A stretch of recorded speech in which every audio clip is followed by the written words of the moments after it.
एक ही सफ में खड़े हो गए महमूद और अयाज। एक ही सफ में खड़े हो गए महमूद और अयाज। न कोई बंदा रहा और ना कोई बंदा नवाज। सलाम, नमस्ते, सत श्री अकाल। मैं हूं आपके साथ हर्षिता मिश्रा और आप देख रहे हैं टाइम्स मेल। सऊदी अरब यानी ऐसा देश और एक ऐसा इलाका जहां किसी जमाने में अरब चरवाहे आबाद हुआ करते थे। मवेशी पालन ही इनका सबसे बड़ा कारोबार हुआ करता था। लेकिन जब हालात ने करवट बदलना शुरू किया तब अरब से एक बहुत बड़ा तूफान उठा और पूरी दुनिया में फैल गया। तारीख गवाह है कि अरब से उठने वाले तूफान ने रोमन एम्पायर को घुटने टेकने पर मजबूर कर दिया। पर्शियन एम्पायर का गुरूर चूर चूर हो गया।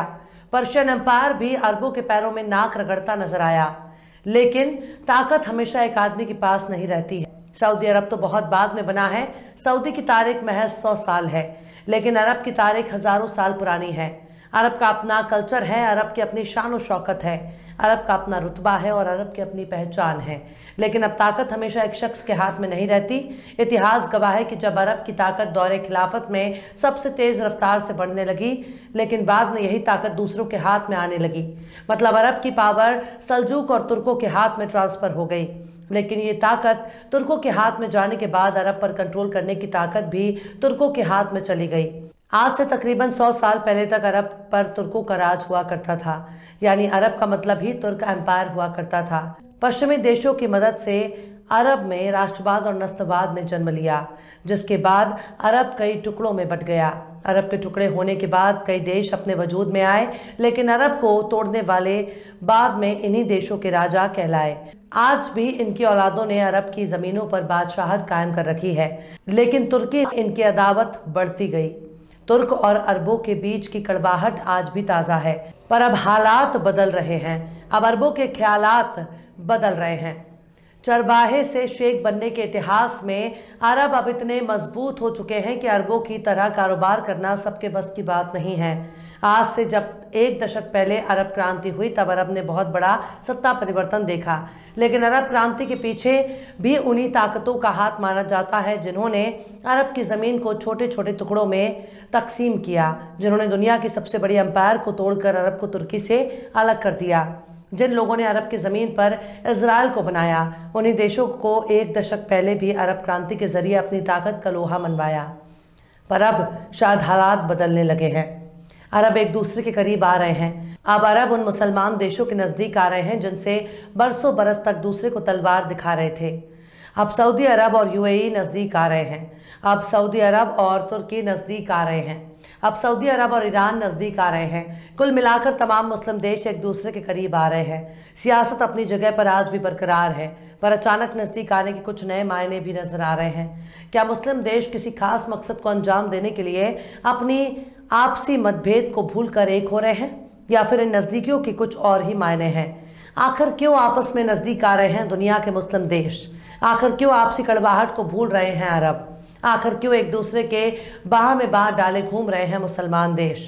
बताएंगे आपको और भी बहुत कुछ। लेकिन आप अगर हमारे चैनल पर नए हैं और पहली बार हमारी वीडियो को देख रहे हैं तो आप हमारे चैनल टाइम्स मेल को सब्सक्राइब कर लें, वीडियो को लाइक कर दें और बेल आइकन का नोटिफिकेशन बटन भी प्रेस कर दें, ताकि बिना देरी हमारी हर खबर आपको मिलती रहे। लौटते हैं अब खबर की तरफ।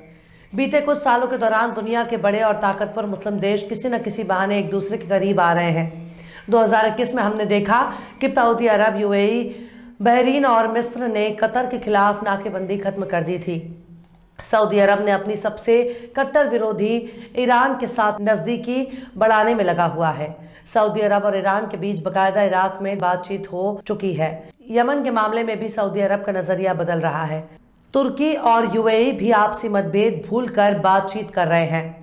लेकिन मुस्लिम देश के तौर पर सऊदी अरब का रुख उस वक्त तुर्की के लिए बेहद नरम पड़ गया जब हाल ही में सऊदी अरब ने तुर्की के केंद्रीय बैंक में $5 अरब जमा करने का ऐलान कर दिया।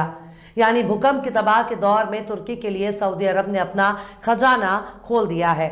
ये सब कुछ ऐसे वक्त में हो रहा है जब पश्चिमी देशों के साथ तुर्की के ताल्लुकात ठीक नहीं है। अमेरिका के साथ भी सऊदी अरब के रिश्ते बेहद तल्ख होते जा रहे हैं। खासकर तेल के मामले में सऊदी अरब और अमेरिका के रिश्तों में कड़वाहट आ गई है। अब यूएई भी पश्चिमी की हाँ में हाँ मिलाने से दूर भाग रहा है। यानी यूएई और पश्चिम के रिश्तों में खटास आ चुकी है। ईरान और अमेरिका की दुश्मनी भी किसी से ढकी छुपी नहीं है। सबको मालूम है कि अमेरिका किस तरह से ईरान के पीछे हाथ धोकर पड़ा है। ईरान भी अमेरिका को किसी न किसी मौके पर जवाब देता ही रहता है, लेकिन अब हालात बदलते नजर आ रहे हैं। इस्लामिक देशों के बीच दुश्मनी नजर नहीं आ रही है, क्योंकि अब वे एकजुट होने की कोशिश करते नजर आ रहे हैं। तुर्की और यूएई भी आपसी मतभेद भूलकर एक दूसरे के साथ खड़े नजर आ रहे हैं। सऊदी अरब से भी तुर्की ने आपसी मतभेद से हटकर एकता दिखाई है। अभी बीते साल अप्रैल महीने में तुर्की के राष्ट्रपति रजब तैयब अर्दगान ने सऊदी अरब का दौरा किया, लेकिन सऊदी अरब ने जब घोषणा की तो तुर्की के केंद्रीय बैंक में $5 अरब जमा करने जा रहा है। तब ये दोस्ती एक नए दौर में नजर आ रही है। पिछले महीने ही तुर्की में तबाही मचाने वाला भूकंप आया था। तुर्की 2018 से ही विदेशी मुद्रा भंडार में आ रही गिरावट से जूझ रहा है। यूक्रेन और रूस जंग के बाद से ही तेल, गैस और खाने के अनाज की कीमतों में काफी इजाफा देखा जा रहा है। ऊर्जा के लिए तुर्की पूरी तरह से आयात पर निर्भर है। तुर्की पश्चिम से रिश्ते खराब होने के बाद से खाड़ी के देशों से संबंध सुधार रहा है, जो हाल के कुछ सालों के दौरान देखने को मिला है। पिछले साल यूएई और सऊदी से तुर्की के रिश्ते में गर्माहट देखी गई है। तुर्की के राष्ट्रपति रजब तैयब अर्दगान ने बीते साल फरवरी में यूएई का और अप्रैल में सऊदी अरब का दौरा किया था। इसके बाद पिछले साल जून में सऊदी अरब के क्राउन प्रिंस मोहम्मद बिन सलमान तुर्की गए थे। हालांकि तुर्की की अर्थव्यवस्था पहले से ही संकट में थी, लेकिन भूकंप आने के बाद हालात और मुश्किल हो गए थे। 2002 में तुर्की की कमान अर्दगान के पास आने से पहले सऊदी से रिश्ते अच्छे नहीं थे। अर्दोआन से पहले ही सरकारें पश्चिम परस्त मानी जाती थी और तुर्की मिडिल ईस्ट में बहुत कम ही दिलचस्पी दिखाता था। अर्दोआन जब सत्ता में आए तो उन्होंने खाड़ी के देशों से ताल्लुकात सुधारना शुरू कर दिया। सऊदी अरब से भी इसी दौरान तुर्की के ताल्लुकात में सुधार नजर आने लगा। अब दोनों ही देश एक दूसरे के सबसे करीब नजर आ रहे हैं। शायद पश्चिमी देशों से मुस्लिम देशों का मोह पूरी तरह से भंग हो चुका है, वरना हमेशा एक दूसरे को आग दिखाने वाले इतने करीब नहीं आते।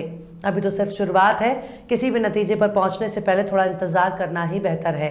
बहरहाल चलते चलते आखिर में अल्लामा इकबाल ने भी क्या खूब फरमाया है, तुम में हूरों का कोई चाहने वाला ही नहीं, तुम में हूरों का कोई चाहने वाला ही नहीं, जलवाए तूर तो मौजूद है, मूसा ही नहीं। फिलहाल इस वीडियो में बस इतना ही। ये वीडियो आपको कैसा लगा कमेंट बॉक्स में जरूर बताइएगा। वीडियो पसंद आए तो लाइक करें। हमारे वीडियो लिंक को फेसबुक, ट्विटर, व्हाट्सएप पर अपने रिश्तेदार, यार, दोस्तों को भी शेयर करें। और बेबाक, निष्पक्ष, स्वतंत्र पत्रकारिता को सपोर्ट करने के लिए आप हमारे चैनल टाइम्स मिल को जरूर से सब्सक्राइब करें। और हाँ, बेल आइकन की घंटी वाली बटन भी आप जरूर से दबा दें, ताकि आपको हमारे आने वाले नए वीडियो की नोटिफिकेशन फौरन ही मिल जाए। फिर मिलता है किसी और वीडियो में एक नई खबर के साथ। हर्षिता मिश्रा को दीजिए इजाजत। जय हिंद। तो देख लिया आपने हमारे इस वीडियो को। हमें उम्मीद है कि आपने हमारे वीडियो को लाइक किया होगा और दूसरों को भी शेयर किया होगा। अगर अभी तक आपने हमारे चैनल टाइम्स मेल को सब्सक्राइब नहीं किया है तो जल्दी से सब्सक्राइब कर दें और बेल आइकन भी प्रेस कर दें।